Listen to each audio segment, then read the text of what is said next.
I wholeheartedly believe that we all at some point internally question our confidence.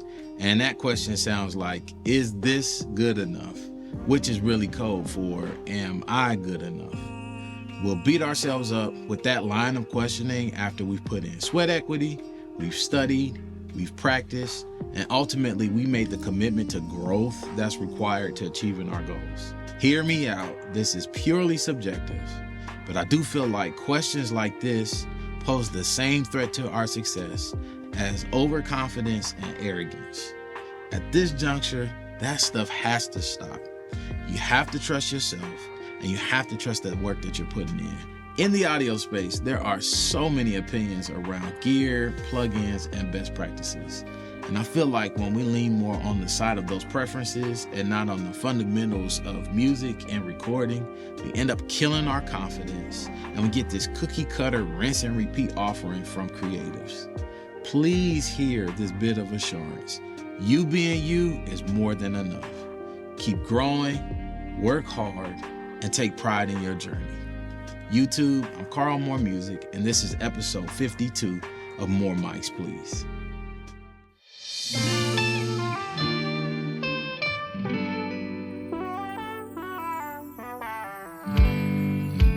It's funny how you change when things are new. So unpredictable what you would do. Just the thought can bring about a smile, and you question where this was all the while. This is love.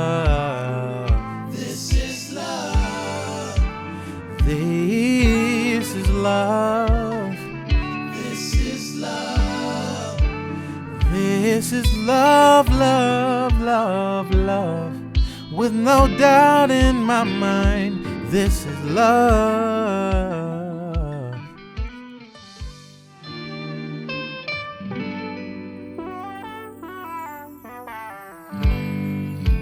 It's funny how you change when things are new. So unpredictable what you would do. Just the thought can bring about a smile, and you question where this was all the while. This is love. This is love. This is love. This is love. This is love, love, love, love. With no doubt in my mind, this is love. It's funny how you change when things are new. So unpredictable what you would do. Just the thought can bring about a smile, and you question where this was all the while. This is love. This is love. This is love, love, love, love. With no doubt in my mind, this is love. I can't believe the day has finally come. I praise the Lord for making you the one. As I take your heart and hold your hand, my promise is to love you the best I can. I know that God will keep us in His hands, and even though the enemy will try, he'll never win. But in time this love will grow, and everyone will know why we did what we did. This is love. It's funny how you change when things are new. So unpredictable what you would do. Just the thought can bring about a smile, and you question where this was all the while. This is love. This is love. This is love, love, love, love. With no doubt in my mind, this is love. So I definitely want to say thank you to the sponsor of every episode on this channel, and that is Z-Zounds. They're an awesome place for gear for any creator at any level of their journey. They've got pretty much everything that's out there on the market, and they allow you to acquire it at your own pace. So go check them out for all your audio needs. All right, so we just got done listening to sound examples from clean pre's, colored pre's, and I've listed all the chains in the lower thirds, and I just wanted to share some of my thoughts about the pre's on the vocals. The clean pre's, enough said about them. You know, there's not much to it, but you did get to see like kind of standard where both microphones were. So with the HA73 pre's, you know, it's my go-to for vocals because I do feel like it fills them out and beats them up where it's needed and necessary. And consistently, I feel like I hear that across my use on any track, any record. But I was surprised at how much I like the Manley pre's. I do think that that's like not super heavy tube saturation, like you really hear that tube color, but I think it does like subtleties that make it fit well.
Funny how you change when things are new.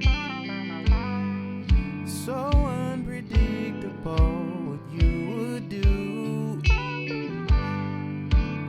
Just the thought can bring about a smile, and you question where this was all the while. This is love. This is love. This is love. This is love. This is love. This is love, love, love, love. With no doubt in my mind, This is love.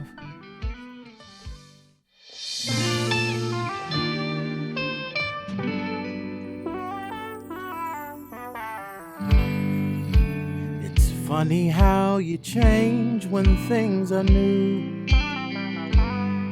So unpredictable what you would do. Just the thought can bring about a smile, and you question where this was all the while. This is love. This is love. This is love. This is love. This is love, love, love, love. With no doubt in my mind, this is love.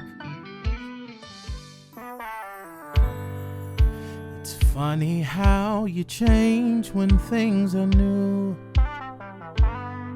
So unpredictable what you would do. Just the thought can bring about a smile, and you question where this was all the while. This is love. This is love. This is love. This is love. This is love.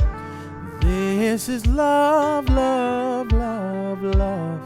With no doubt in my mind, this is love. It's funny how you change when things are new. So unpredictable what you would do.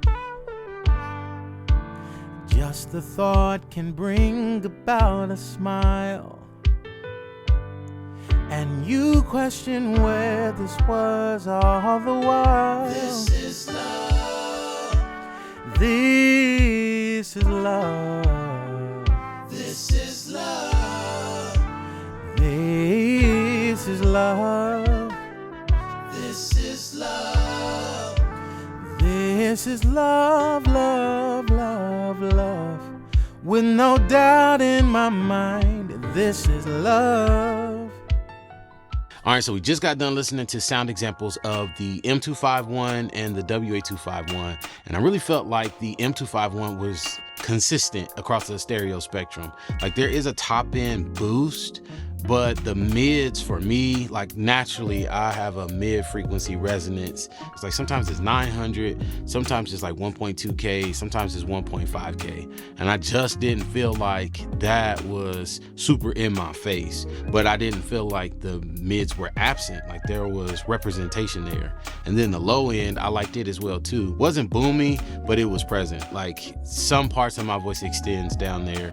And this sound example, I didn't get super duper low in the register, the lower register that I can sing in, but I felt like it represented that low end frequency and information, and consistently. So like, I think sometimes certain mics will, like, if there's a top end boost and then it does its mid thing and its low thing, well, like, depending on the source, if it gets louder, especially with singing, like, I feel like sometimes it'll do like this, like the top end, the louder it gets, the top end will kind of like push forward more. Certain mics, not all, but certain mics.